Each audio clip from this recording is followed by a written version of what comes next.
Hello everyone, আমি রুবিনা। তোমরা হয়তো আমাদের অনেক কমেডি ভিডিও দেখবে আমাদের ইউটিউবে। তো দেখো, আজকে যখন নতুন সরকার ক্ষমতায় এসেছে তাতে আমার কোনো আপত্তি নেই, আমাদের কোনো আপত্তি নেই।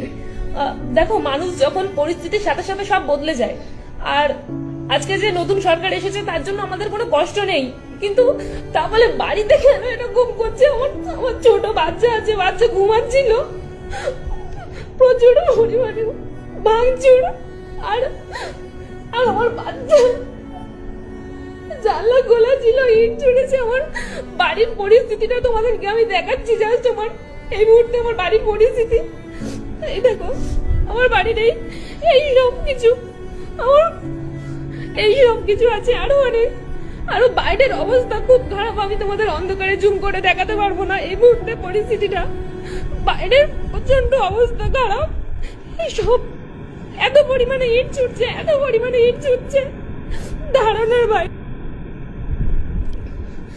তো জানি না, এখন সবে মাত্র হয়তো 9টা বাজে, 9:44 এই অবস্থা। আমার বাড়িতে আমার হাজবেন্ড নেই, হাজবেন্ড ইলেকশন ডিউটিতে আছে, এখনো বাড়ি ফেরেনি, ফোন সুইচ অফ, আমরা ফোন করতে পারছি না।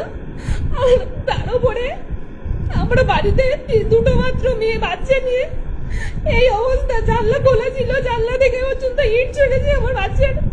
আর একটু হলেই হয়তো বাচ্চার ক্ষতি হয়ে যেত। দেখো,